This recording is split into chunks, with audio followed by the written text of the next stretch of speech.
اللہ ماضی دیکھ کر نہیں تڑپ دیکھ کر عطا کرتا ہے۔ مضبوط بنے مضبوط رہیں، آنسو صرف چائے نماز پر اچھے لگتے ہیں۔ سورہ شمس میں اللہ تعالیٰ 11 قسمیں کھانے کے بعد فرماتے ہیں کہ بے شک وہ کامیاب ہو گیا جس نے اپنے نفس کو پاکیزہ بنا لیا۔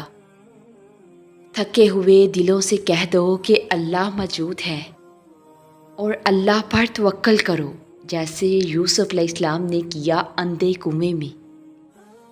کہتے ہیں دعائیں آسمانوں پر گونجتی ہیں اور تہجد تک پہنچنا تمہارا بے وجہ تو نہیں ہے، آخر کچھ تو ہے جو ممکن ہونے والا ہے۔ تمہاری دعاؤں کی قبولیت کی نشانی اس سے بہتر اور کیا ہو سکتی ہے؟ اور اللہ خوب جانتا ہے کہ تم اب مکمل تھک چکے ہو، اور وہ یہ بھی جانتا ہے کہ تم تھک ہار کر اسی کے آغوش میں سر جھکاؤ گے، اور پھر تم دیکھو گے اللہ کو تمہاری مرضی کو ہی تمہارا مقدر بناتے ہوئے۔ اللہ تمہاری زبان کو مانگنے کی ہمت تب دیتا ہے جب وہ تمہاری دعاؤں پر راضی ہونا چاہتا ہے۔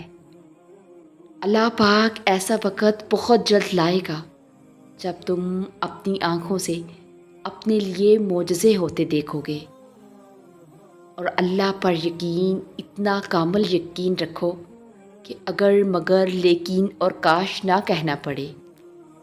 تم اپنی دعاؤں پر یقین رکھو، راستہ نکالنا اللہ کا کام ہے، تمہارا نہیں۔ اور جس چیز پہ دل اٹک جاتا ہے نا، اللہ اسی چیز سے آزماتا ہے۔ ہمارا صبر، ہمارا یقین، ہمارا توکل، اور تمہارے اب تک کیے گئے صبر کا صلہ تمہاری پسندیدہ دعا پر کن کی صورت میں بھی تو ہو سکتا ہے۔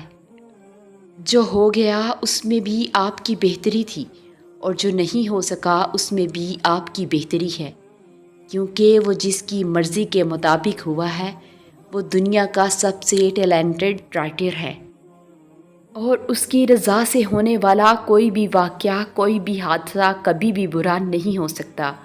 اور بے شک اللہ بہترین منصوبہ ساز ہے۔ اور صبر ایک بہت مشکل آزمائش کا نام ہے۔ زندگی کے اکثر مقامات ایسے بھی آتے ہیں جب انسان کہتا ہے آخر کب تک، میں ہی کیوں؟ اور بے شک یہ فطری طور پر ہوتا ہے، بہت تھک جاتا ہے انسان، مگر ایک بات یاد رکھیں کہ آپ کی آزمائش جتنی مشکل ہوتی ہے اس کا اجر بھی اتنا ہی عظیم ہوگا۔ اور دوسرا کہ اللہ بہت کم لوگوں کے دل میں دعا کا خیال لاتا ہے، ورنہ لوگ پریشان پھرتے ہیں، روتے ہیں، مزاروں پر جاتے ہیں۔ اگر اللہ آپ کے دل میں دعا کا خیال لایا ہے تو یقین کریں دعا بھی جلد قبول ہوگی، کیونکہ اللہ نے آپ کو اس کے پاس آنے کے لیے چنا ہے۔ دعا کے قبول نہ ہونے کا تعلق اللہ کی ناراضگی سے نہیں ہوتا۔ اگر دعا کے قبول نہ ہونے کا انحصار اللہ کی ناراضگی پہ ہوتا تو حضرت یعقوب علیہ السلام اپنے بیٹے سے کبھی بچھڑے ہی نہ ہوتے، اور دعا تو انہوں نے بھی مانگی ہوگی۔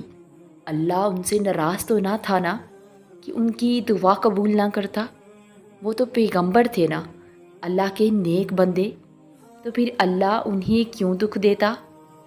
اور ممکن ہے کہ اس تحقیق کے بعد دعا میں مانگا گیا تمہارا نصیب ہو، اور ممکن ہے کہ تمہاری کہانی کا اختتام کن پر ہو۔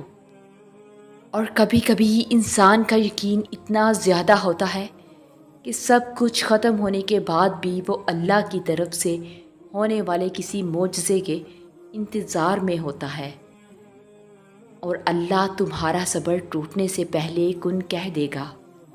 اللہ تمہیں اتنا نوازے گا کہ تم آزمائش کا دکھ بھی بھول جاؤ گے۔ اور دعائیں قبول ہوتی ہیں مگر مختلف صورتوں میں، شکلوں میں۔ تمہارا گمان بھی نہیں پہنچ سکتا جن ذرائعوں سے اللہ تمہاری دعائیں قبول کرتے ہیں۔ تمہاری تڑپ میں کیا گیا صبر کا اجر اللہ پاک تمہیں بہت جلد نواز دے گا۔ اور اللہ کی محبت پر کبھی شک مت کرو۔ اگر اللہ تمہیں آزما رہا ہے تو دراصل جو تم مانگتے ہو اس کے لیے تیار کر رہا ہے۔ اور سورہ یوسف ہمیں بتا رہی ہے کہ صبر کرنے والے خوبصورت اختتام پائیں گے، اور صبر اور دعائیں کرنے والے اللہ کو بہت پیارے ہوتے ہیں۔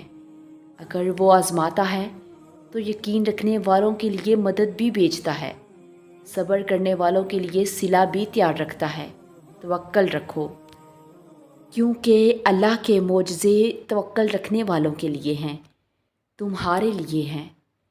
اور جب تم محسوس کرنے لگو کہ آخری حد تک آزمائے جا رہے ہو تو سمجھ جاؤ کہ تمہارے معاملے کا فیصلہ اور اللہ کی جانب سے مدد کا وقت یقیناً بہت قریب آ رہا ہے۔ بس تم اللہ کی جانب سے آنے والے حکم کے انتظار میں صبر کیے رہو۔ اللہ کسی بھی حال میں تمہیں در بدر نہیں ہونے دے گا، اور تم دیکھنا کہ اللہ کی مدد آئے گی، اور وہ ایسی مدد کرے گا کہ تم گمان بھی نہیں کر سکتے۔ وہ تمہیں ایسے تھام لے گا کہ تم شکر کرتے کرتے نہیں تھکو گے۔ وہ تم پر اپنا ایسا فضل کا نظام چلائے گا کہ تم سر بسجود ہو جاؤ گے۔ پھر تم سمجھ جاؤ گے کہ جب وہ عطا کے دروازے کھولتا ہے نا تو بے حساب دیتا ہے۔ اس کے ایک حکم سے ناممکن ممکن بن جاتا ہے، اور جسے وہ بلند کرے اسے کون پست کر سکتا ہے؟ وہی تو ہے جو سارے خساروں کو نفع میں بدلنے پر قادر ہے۔